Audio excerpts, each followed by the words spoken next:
पूजा दीदी सभी को नमस्ते। आज का हमारा विषय है होम रूल आंदोलन या home rule league. Home rule league की स्थापना जो है वो ईस्वी सन 1916 से मानी जाती है, जिसकी शुरुआत दो तरह से हुई। एक की शुरुआत जो है महाराष्ट्र में स्थित पूना इस शहर से बाल गंगाधर तिलक जी ने की। उसी के साथ साथ दूसरी तरफ से सरोजिनी नायडू, जिन्होंने कहाँ से की थी शुरुआत, कौन बताएगा होम रूल की?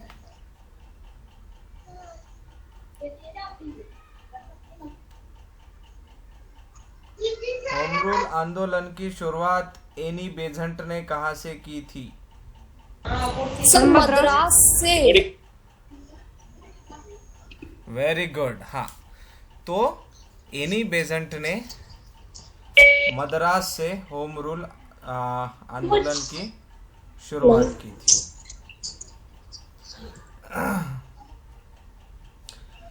सन 1914 में जब पहला महायुद्ध शुरू हुआ तो सर विश्व युद्ध ना? विश्व युद्ध या महायुद्ध, पहला महायुद्ध जिसे हम विश्व युद्ध पहला भी कहते हैं, उस दौरान कुछ नर्म मिजाज के नेताओं को ऐसा लग रहा था कि इस महायुद्ध में हम अगर ब्रिटिशों का साथ दें तो वो हमारे देश को युद्ध समाप्ति के बाद स्वतंत्र कर देंगे। लेकिन जल्द ही उनको पता चल गया कि ब्रिटिश जो है, अंग्रेज जो है, किस तरह के लोग हैं, किस तरह के छली है, कपटी है और जो भी है। तो उसी के कारण इस होम रूल आंदोलन की या होम रूल लीग की शुरुआत हुई।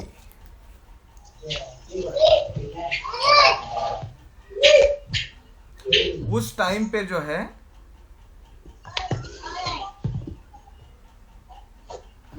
ब्रिटिश जो उस समय जो है ब्रिटिश साम्राज्य जो है वो ऑस्ट्रेलिया, कनाडा, दक्षिण अफ्रीका, उसके बाद न्यूजीलैंड और न्यू फाउंडलैंड, ऐसा एक वो स्थान था। अभी उसका नाम क्या है अभी का पता नहीं, लेकिन तब वो था न्यू फाउंडलैंड। हाँ, तो इनके जो थे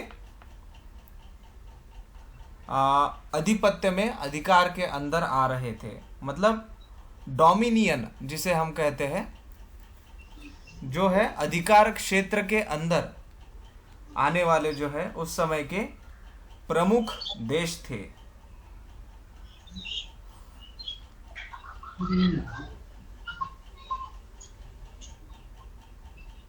हाँ, तो होम रूल आंदोलन के दौरान बाल गंगाधर तिलक और एनी बेज़ंट ने एक विशेष जो है इसमें एक बात थी कि होम रूल आंदोलन के दौरान एनी बेज़ंट और बाल गंगाधर तिलक जी ने इस होम रूल आंदोलन का एक फ्लैग बनाया था, झंडा बनाया था। अरे यार,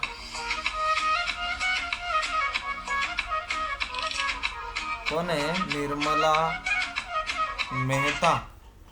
हेलो, ठीक हो रहा है।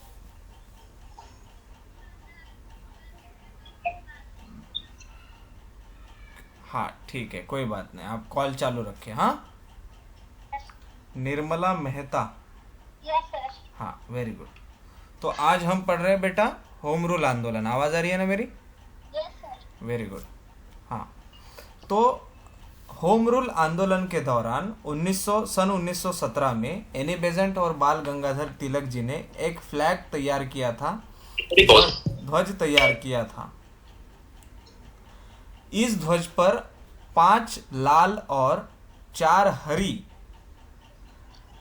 तिरक्षी पट्टियां जो है बनाई गई थी और 7 तारों को भी इसमें सम्मिलित किया गया था। कभी कभी क्वेश्चन आ सकता है ये कि होम रूल के फ्लैग में कितने तारों का समावेश किया गया था, तो उसका आंसर आप लिख सकते हैं 7 तारों का उसमें समावेश किया गया था। ये फ्लैग जो है 2 रंग का था, हरा और नीला, हरा और लाल। ठीक है ऐसा। लेकिन होम रूल आंदोलन जो है कुछ ज़्यादा प्रभावी नहीं था। होम रूल आंदोलन जो है हम सभी जानते हैं कि बाल गंगाधर तिलक जी की जो है मृत्यु हो गई थी सन 1920 में। उसके बाद इसका अध्यक्ष जो है महात्मा गांधी जी को बना दिया गया था। और उसके बाद जो है महात्मा गांधी जब इस होम रूल आंदोलन के अध्यक्ष बने तो उन्होंने इस आंदोलन को भारतीय राष्ट्रीय कांग्रेस के जो भी मतलब भारतीय राष्ट्रीय कांग्रेस के अंदर इसको विलीन कर लिया। चलिए अभी हम देखते हैं परिचय। हाँ, श्रीमती एनी बेसेंट, ठीक है, श्रीमती एनी बेसेंट आयरलैंड की मूलतः रहने वाली थी, जो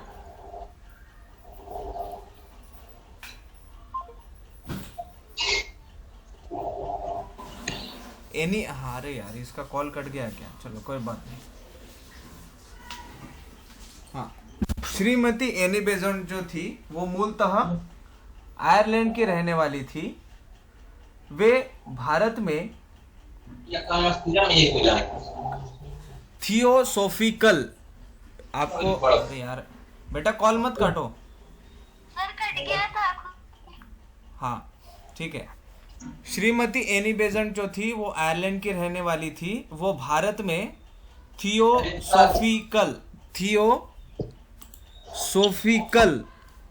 नाम आपको थोड़ा सा कठिन है लेकिन याद रखना है। ये भी सवाल आ सकता है कि सरोजिनी नायडू जो है कौन से सोसाइटी की जो है संचालिका थी, तो उसका नाम है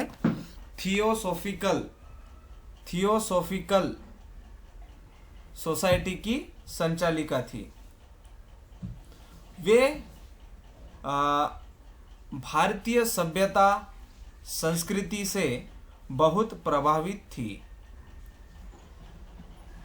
इसलिए आयरलैंड को छोड़कर वह भारत में बस गई थी और भारत को अपनी मातृभूमि मानने लग गई थी। इस समय आयरलैंड में आयरिश नेता रेडमंड के नेतृत्व में होम रूल लीग की स्थापना हुई थी।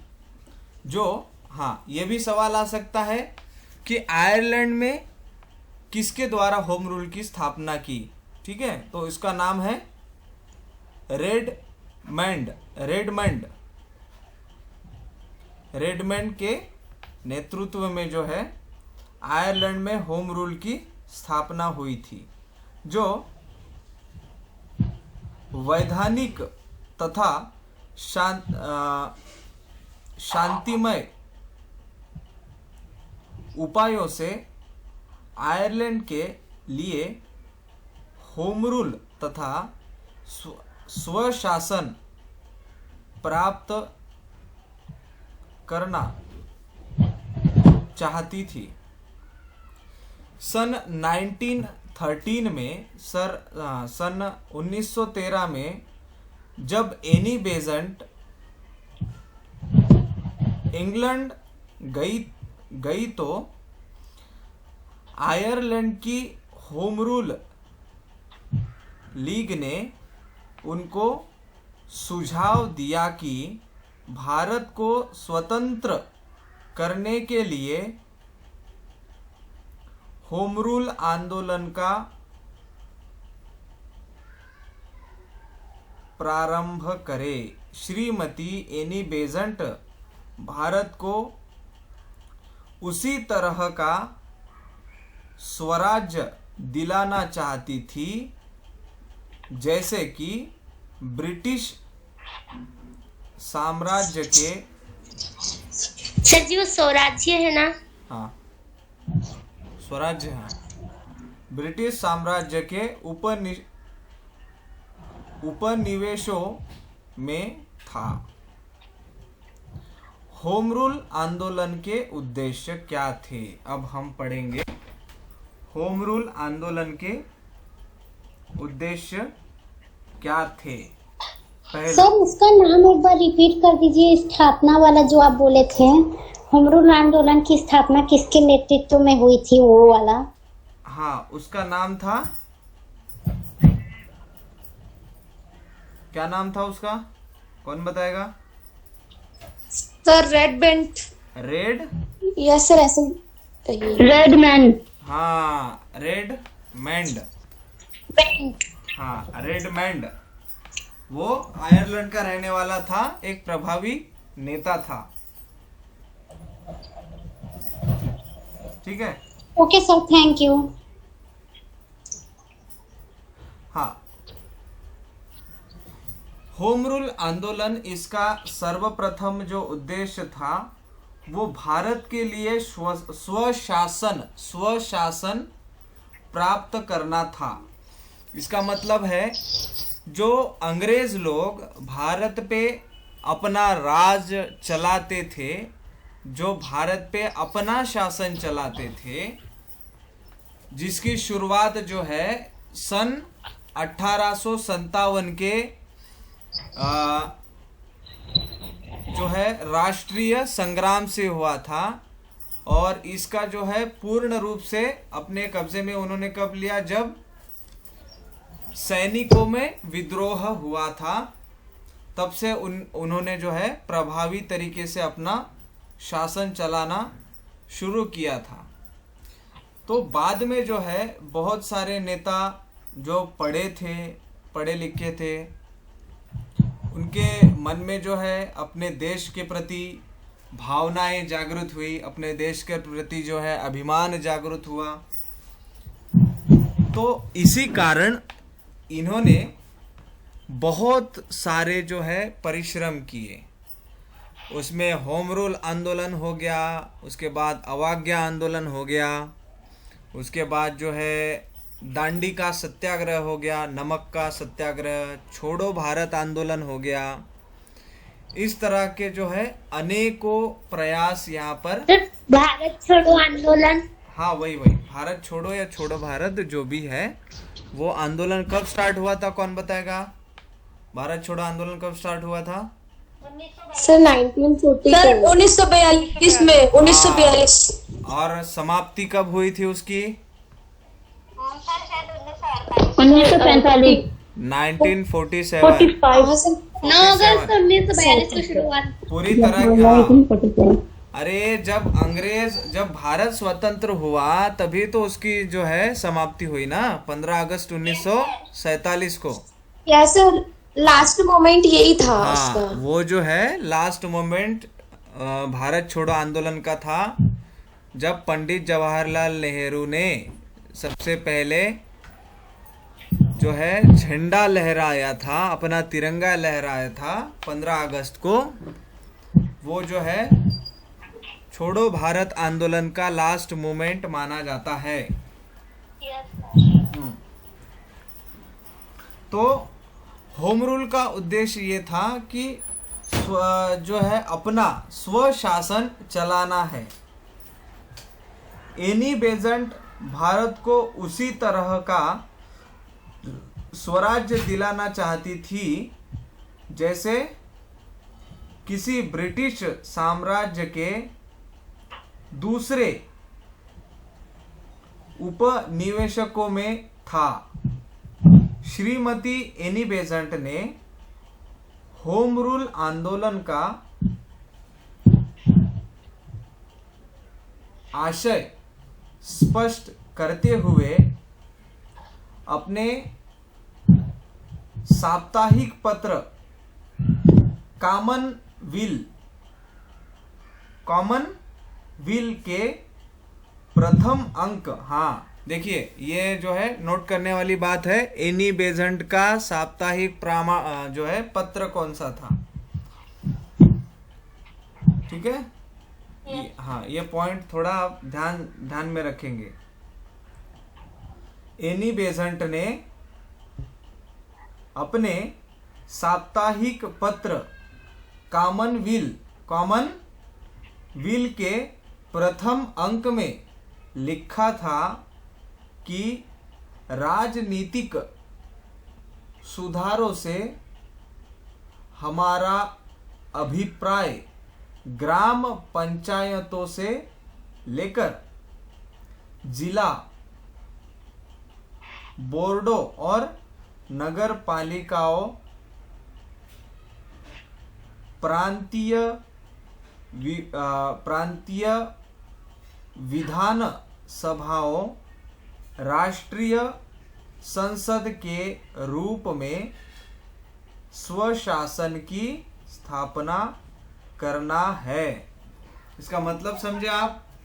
इसका मतलब ये है कि एनी बेजेंट ये चाहती थी कि ग्राम पंचायत से लेकर जो है संसद तक, मतलब छोटे से छोटे हिस्से से लेकर बड़े से बड़े हिस्से तक सिर्फ और सिर्फ हमारा ही शासन होना चाहिए। मतलब जो जितने भी रूप है, ग्राम पंचायत है, पंचायत समिति है, उसके बाद है जिला परिषद है, जिला परिषद के बाद आता है नगर परिषद है, नगर परिषद के बाद आता है जिला परिषद, जिला परिषद के बाद आता है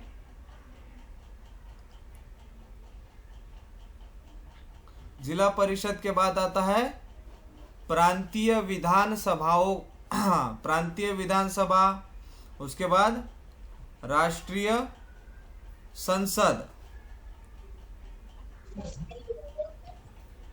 अच्छा, इस राष्ट्रीय संसद के अधिकार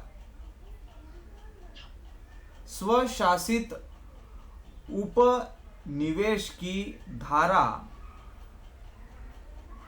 सभाओं में मानने वाली थी। उन्हें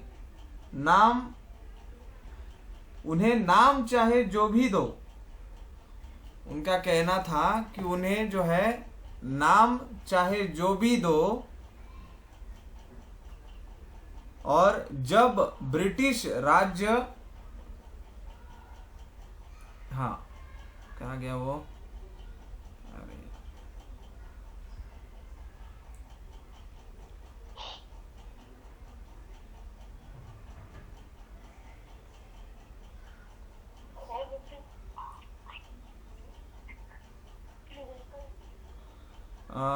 एक मिनट।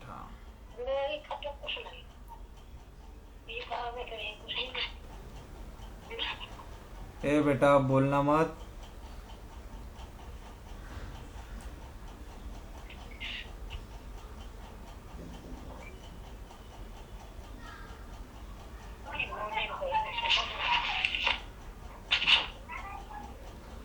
उन्हें नाम चाहे जो भी दो, और जब ब्रिटिश साम्राज्य संबंध में सर पत्र नाम उनका एक बार रिपीट कर दीजिए। किसका बेटा? कॉमनविल। सर उनका एनिवेशन का पत्र नाम, उनका साप्ताहिक पत्र का नाम। Commonweal. Okay sir, thank you. तो ये जो है हम जो पढ़ रहे हैं, ये उन्होंने उस पत्र में, साप्ताहिक जो पत्र था उसमें लिखा था पहले अंक में, जो पहले हमारे देश में मीडिया के तौर पर सिर्फ एक ही माध्यम था, मतलब वृत्तपत्र, वर्तमान पत्र जिसे हम कहते हैं न्यूज़पेपर। क्योंकि तब ना मोबाइल थे, ना लैपटॉप थे, ना कुछ था, ना टेलीफोन था।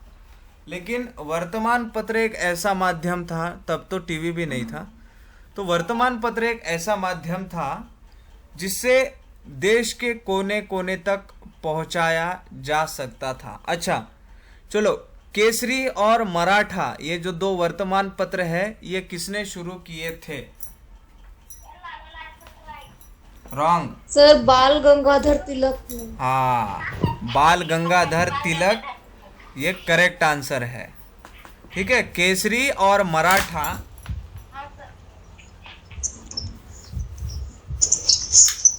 सर हाँ, हेलो सर।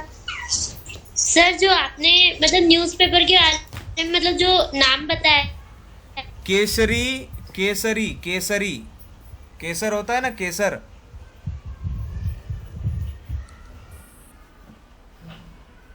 पूजा समझ में आ गया क्या? केसरी और मराठा।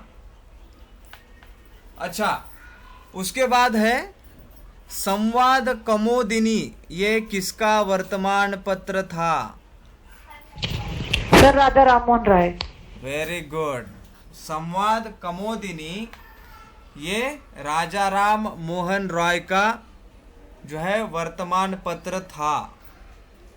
अच्छा, अब राजा राम मोहन रॉय की बात निकली है तो मुझे एक बात बताएं आप, राजा राम मोहन रॉय ने सन 1829 में किस कायदे को लेकर जो है हंगामा किया था, बवाल मचाया था? कौन बताएगा इसके बारे में? सती प्रथा, सती प्रथा, सती प्रथा, सती प्रथा। हाँ, सती प्रथा। Very good. जो राजा राम मोहन रॉय थे, उन्होंने सती प्रथा के विरुद्ध जो है बहुत बड़ा हंगामा किया था। अच्छा, तब के लॉ जो है समाप्त भी तो कर दिया था। आ? क्या किया था? क्या किया था टुम्पा? सर उन्होंने समाप्त कर दिया था ना 1829 में, मतलब उन्होंने 1828 में ब्रह्म समाज की स्थापना की थी। हाँ, और ब्राह्मण समाज उन्होंने के उनके बारे में, हाँ उनके बारे में हम कभी पढ़ेंगे। सर इसका क्वेश्चन किस तरह से बनेगा? इसका सती क्वेश्चन, प्रथा। हाँ, Yes, sir. सन 1829 में राजा राम मोहन राय ने किस कायदे को लेकर अंग्रेज सरकार से जो है चर्चा की थी, बोल सकते उसे, या फिर किस कायदे को लेकर मांग की थी कि इसको हटाया जाए, ऐसा क्वेश्चन बनेगा। अच्छा, मेरे को एक बात बताओ, 1829 का वॉइस रॉय कौन था? Sir William Bentinck, Lord William Bentinck का। विलियम बेंटिंक, जो सबसे अच्छा वॉइस रॉय माना जाता है। जितने भी अंग्रेजों के अधिकारी हुए, राष्ट्रपति जिसे वॉइस रॉय कहते थे वो लोग, उसमें से जो है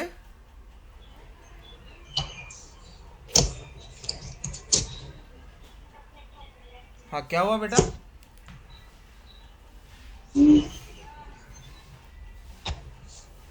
हाँ, तो उसके बाद अब हम पढ़ते हैं इसका दूसरा उद्देश्य क्या था। इसका दूसरा उद्देश्य था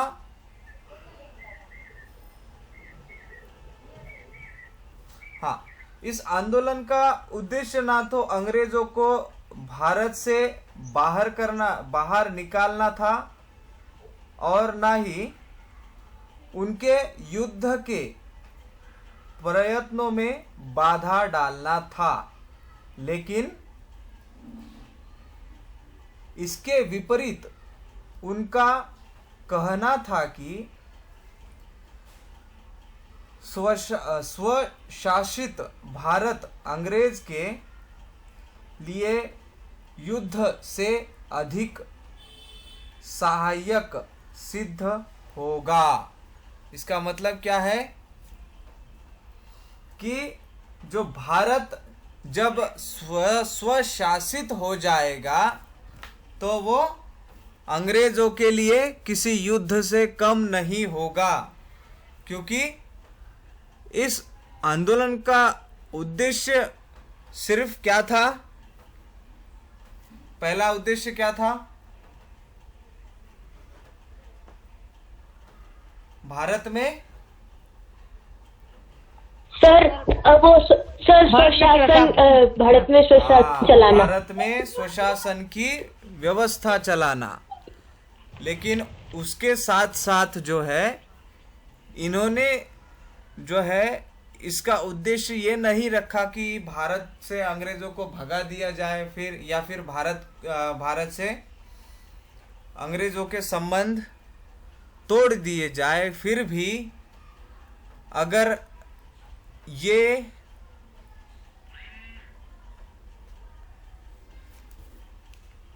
बेटा क्या हुआ?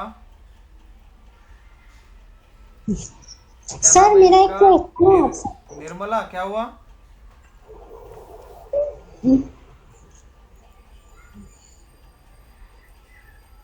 हाँ, लेकिन इसका सीधा सीधा मतलब ये था कि अगर भारत में खुद का स्वशासन हो, खुद का स्वराज्य प्रस्थापित हो, तो वो अंग्रेजों के लिए किसी युद्ध से कम नहीं था। तीसरा पॉइंट देखते हैं। होम रूल का एक उद्देश्य भारतीय राजनीति को उग्रधारी की ओर जाने से रोकना था, क्योंकि भारत में दो प्रकार के जो है पक्ष तैयार हो गए थे, एक जहाल पक्ष और एक मवाल पक्ष। आप इससे क्या कहते हैं? दो पक्ष तैयार हुए थे, उग्रवादी और उदारवादी। हाँ। नरम गरम रूढ़िवादी और उग्रवादी। उग्रवादी उदारवादी का मेन मकसद क्या था, मतलब इसको शुरू करने का? उग्रवादी और रूढ़िवादी। उदारवादी या रूढ़िवादी। उदारवादी। तो कुछ नेता जो थे, कुछ नेताओं का मानना था कि अंग्रेज अधिकारी जो है या फिर अंग्रेजों का शासन जो है भारत में प्रभावी शासन है, अंग्रेज ही भारत देश को आगे लेकर जा सकते हैं। वो रूढ़ी परंपरा और जो है परंपरागत लोगों का ही मानना था। लेकिन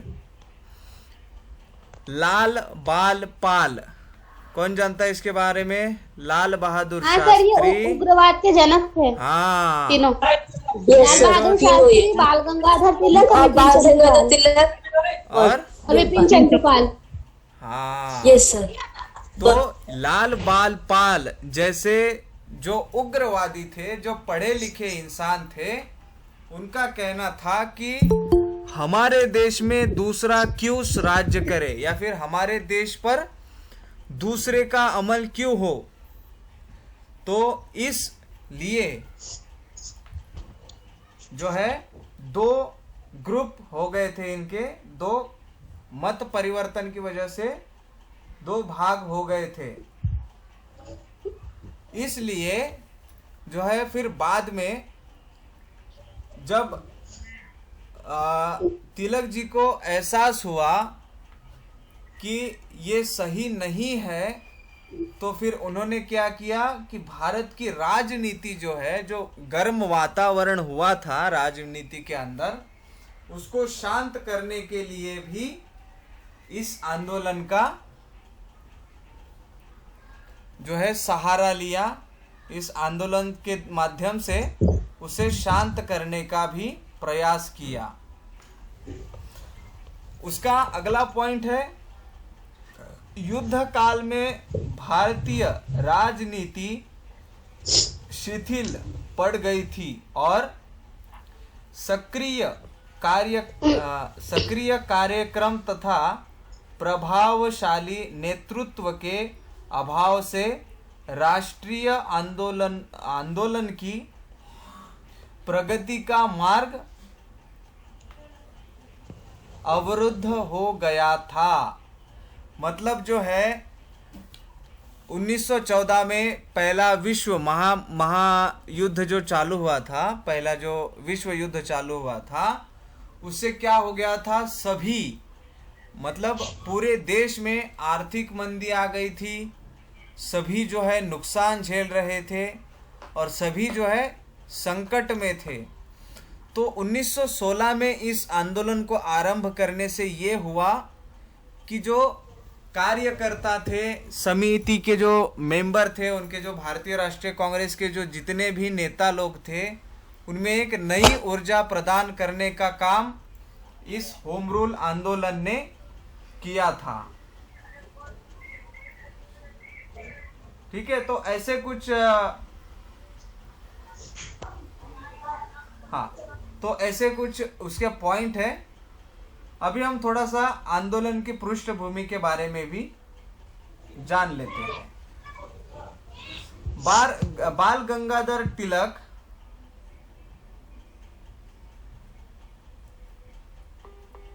अरे यार कौन है ये? हेलो हेलो हेलो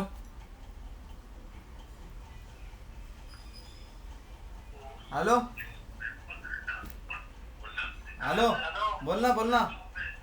किसको कौन बना पे दिया? अरे वो कॉल चालू है, वो लड़की है कॉन्फ्रेंस। क्या मरेगा क्या? क्या बात कर रहे हैं? अरे क्लास में है रे, क्लास ले रहा हूँ मैं। क्लास चल रहा है, ठीक है, हाँ। फिर बात में करें। हाँ चलिए। हाँ हाँ हेलो, सॉरी। हाँ it's okay sir, no problem. हाँ सॉरी। क्या है, बीच बीच में कॉल आ जाते हैं तो फिर डिस्टर्ब होता है। नहीं सर, कोई बात नहीं सर। हाँ, तो अभी जो है इसके जो थोड़ी सी है आंदोलन की पृष्ठभूमि भी हम देख लेते हैं।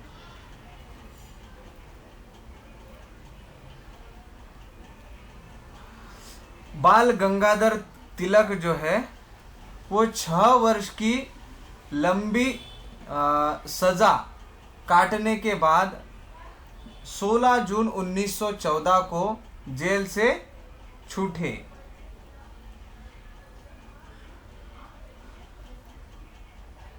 हाँ, अधिकांश समय जो बाल गंगाधर तिलक जी का था वो मांडले में बीता था। ठीक है, भारत लौटने वो जब भारत लौटे तो उन्हें लगा कि वह जिस देश को छोड़कर गए थे वह काफी बदल गया है। स्वदेशी आंदोलन की क्रांतिकारी नेता अरविंद घोष ने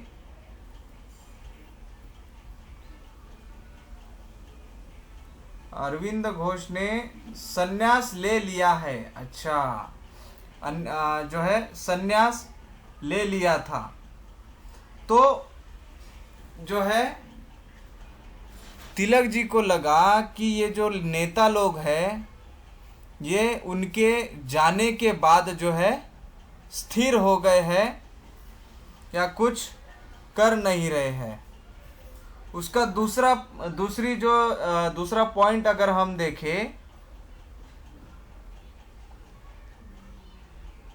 हाँ, नरमपंथी खेमे के तमाम नेता अब महसूल करने लगे थे।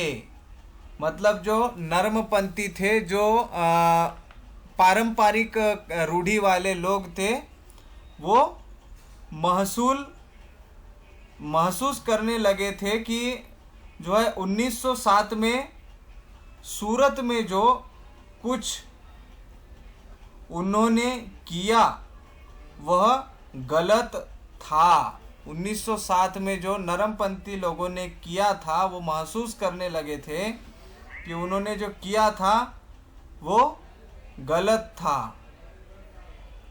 उसके बाद इसका अगला पॉइंट है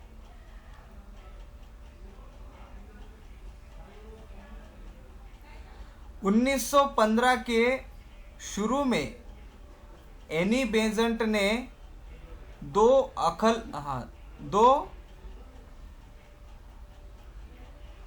अखबारों न्यू इंडिया और कॉमनवेल्थ, जो एनी बेजेंट के अखबार थे वो न्यू इंडिया और कॉमनवेल्थ के माध्यम से जो है आंदोलन छेड़ दिया। तो ऐसी कुछ जो है इसकी पार्श्वभूमि हम कह सकते हैं इसे। दिसंबर 1915 में कांग्रेस का वार्षिक अधिवेशन हुआ और तिलक तथा एनी बेजेंट के प्रयासों को सफलता मिली। गरमपंथियों को कांग्रेस में वापस लेने का फैसला किया गया। फिरोज शाह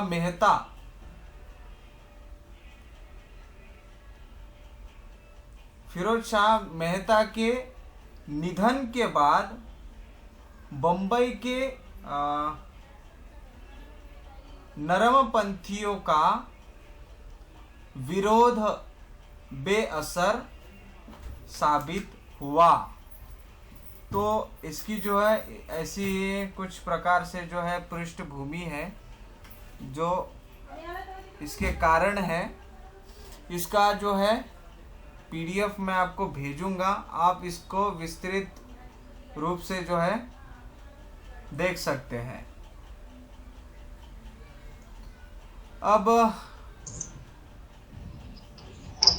सर जी थोड़ा रिपीट करके सर, मेरे को आवाज नहीं आ रही थी। अच्छा सर, हाँ, इसमें इस आंदोलन में होता क्या था? मीन्स इस आंदोलन, यस सर, मीन्स इसका मेन वो क्या था, मेन मोटिव क्या था? इसका मेन नोटिस वही था कि भारत का स्वशासन चलाना, भारत का खुद का शासन चलाना और उग्रवादियों मुख्य उद्देश्य था, और अंग्रेजों को जो है चुनौती देना,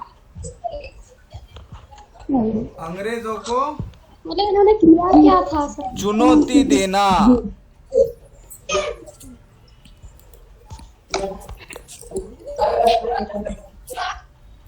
होम रूल आंदोलन। मीन्स सर, अगर कोई क्वेश्चन पूछता है कि होम रूल आंदोलन का मेन वो क्या था, मकसद, तो अंग्रेजों को चुनौती देना। होम रूल आंदोलन का जो है मेन मकसद था भारत में स्वशासन चलाना, और दूसरा उग्रवादी और उदारवादी वो जो दूसरा जो उद्देश्य था वो नरमपंथी और उग्रवादी, ये जो दोनों अलग अलग हो गए थे उनको एकत्रित करना, उनका संगठन करना। इसका तीसरा उद्देश्य था अंग्रेजों को चुनौती देना, मतलब अंग्रेजों के साथ जो है क्या कहेंगे हम, बातों से युद्ध करना, लातों से नहीं, बातों से युद्ध करना। Yes sir. हाँ, जिसे हम शीत युद्ध भी कह सकते हैं। यस सर, ठंडा युद्ध, बिना किसी रंजिश का युद्ध करना। ऐसा होता था उस टाइम जब कनाडा और फ्रांस में शीत युद्ध कब हुआ था? किसको पता है इसके बारे में? शीत युद्ध कब हुआ था? सर 1945 से 1990 तक चला था। 45 से 1990 अमेरिका और इंग्लैंड के बीच हुआ था। सर अमेरिका और ये सोवियत संघ के बीच में हुआ था।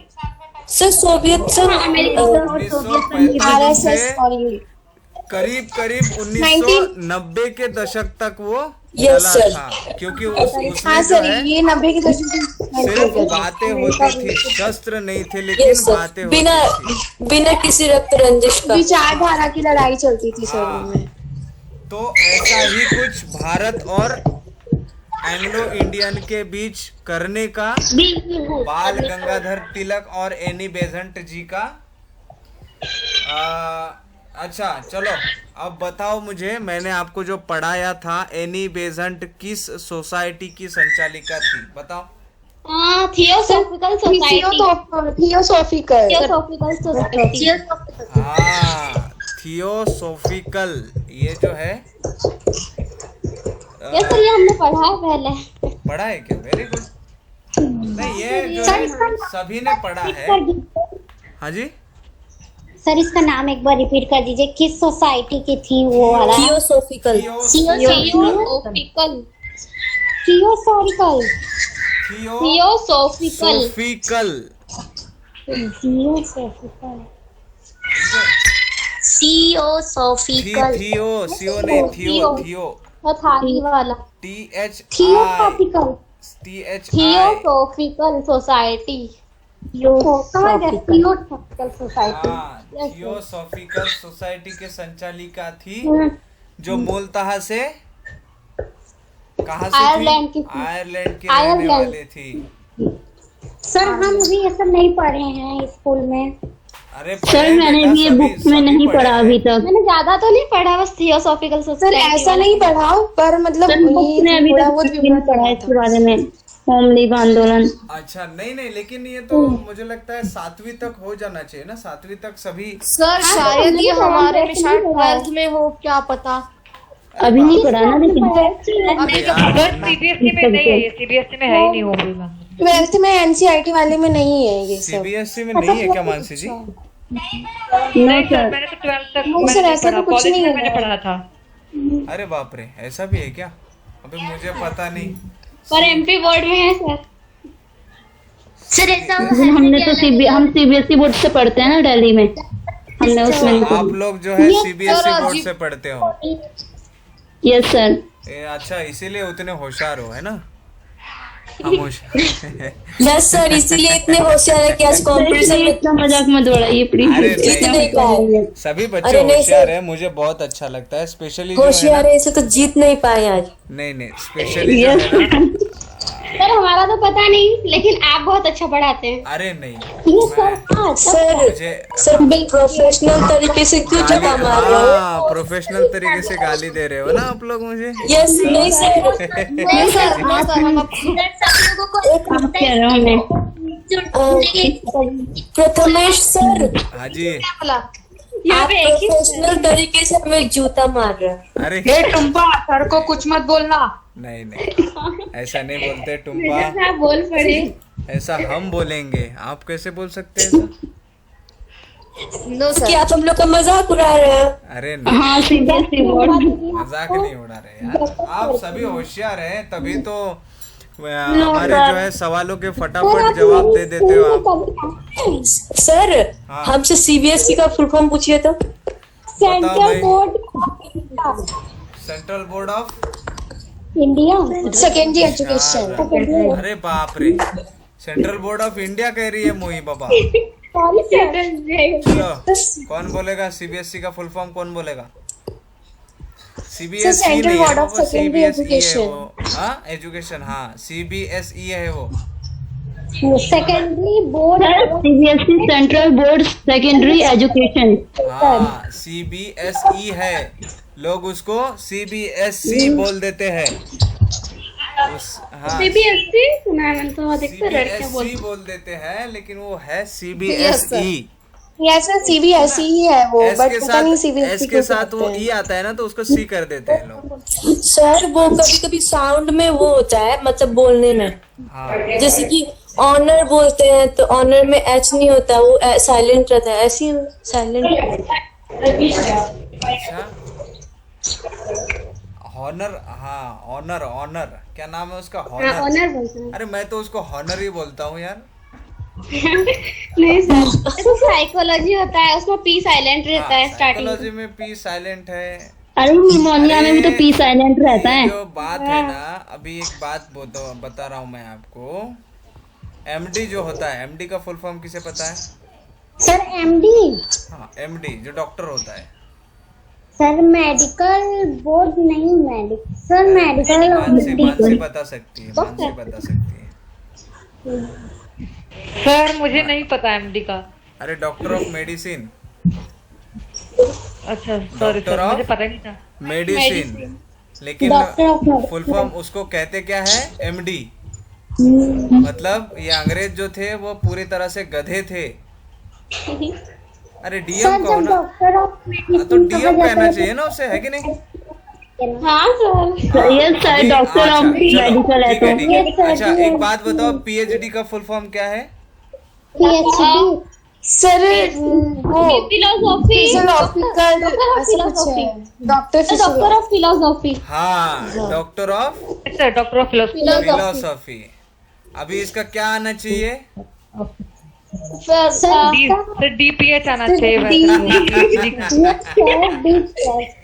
सर एक वो एलएलबी होता है, उसका बैचलर ऑफ लॉ है। Legislative law, LLB. हाँ, बैचलर ऑफ लेजिस्लेटिव अभी तो है ही नहीं कहीं से कहीं तो। हाँ सर लेजिस्लेटिव। लेजिस्लेटिव अब इसका लॉ ऑफ बैचलर होना चाहिए, एलएलबी। हाँ, तो ये जो अंग्रेज थे ये खुद तो गधे थे, हमें भी गधा बनाकर चले गए, है ना? सर भारत में हिंदी को होना चाहिए ना, मीन्स हिंदी में ही पढ़ाई कराई तो जानी हिंदी में ही चाहिए। है ना, मैं तो हिंदी बोलता हूँ। नो सर, बट फिर भी अधिकतर इंग्लिश का बहुत महत्व बढ़ गया है ना इंडिया में।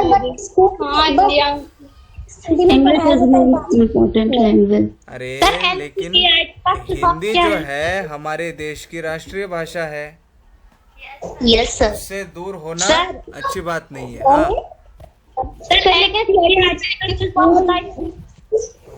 देखिए हमको जो है 3 भाषा प्रॉपर तरीके से आनी चाहिए। हिंदी, इंग्लिश, संस्कृत। नहीं, संस्कृत नहीं बेटा। एक हमारी मातृभाषा, अपनी मातृभाषा, एक हमारी राष्ट्रभाषा, और एक सर मातृभाषा और राष्ट्रभाषा तो एक ही है ना? मातृभाषा जैसे कोई बोली मातृभाषा और राष्ट्रभाषा अलग अलग भी होती अलग है अलग बेटा। होती है ना, कोई मराठी बोलता है, कोई हिंदी। मातृभाषा जो होती है वो हमारी प्रांत की होती है, हमारी मातृभूमि की होती है। ये सर, तो वो हिंदी है, मातृभाषा मतलब? हाँ, मातृभाषा मतलब जो हमारी हमारे प्रांत की होती जो है, हमारे राज्य जहाँ पे हम राज्य रहते की हैं उस होती है। राज्य में बोली जाती है। और राष्ट्रीय जो संविधान ने हिंदी को दिया है राष्ट्रभाषा। राष्ट्रीय भाषा आनी चाहिए, और एक ग्लोबल लैंग्वेज जो यस सर, पूरे वर्ल्ड में, यूनिवर्स में जो है बोली जाती है। सर जो प्रेजेंट में इंग्लिश है जैसे। अरे इंग्लिश 2 प्रकार की है, एक यूके की है, एक यूएसए की है। अब यूके वाले लोग हम सब ब्रिटिश और अमेरिका दोनों की मिक्स बोलते हैं इंग्लिश। नहीं, हमारे अंग्रेजी में जो है ज्यादा से ज्यादा ब्रिटिश अंग्रेजी का उपयोग किया जाता है। लेकिन सर कहीं कहीं हम अमेरिका की भी यूज करते हैं। हाँ बिल्कुल करते हैं, हम अमेरिका की भी इंग्लिश यूज करते हैं। कब? जब शॉर्ट फॉर्म्स बोलने हो, शॉर्ट फॉर्म्स में ज्यादा से ज्यादा अमेरिका की अंग्रेजी यूज होती है, ठीक है। और सर अमेरिकन इंग्लिश सुनते हैं तो समझ में नहीं आती है। हाँ, अरे अमेरिका क्या बोल रहे हैं ये भी समझ में नहीं आता, शब्द भी। वो खुद को उनको समझ में आती है कि नहीं, मेरा तो वही सवाल है। नहीं, अमेरिकी अंग्रेजी जो है ना बहुत लोगों को नहीं समझ में आती है। हाँ सर, डोनाल्ड ट्रम्प का सुना था पिछली बार, समझ में ही नहीं आया कुछ भी।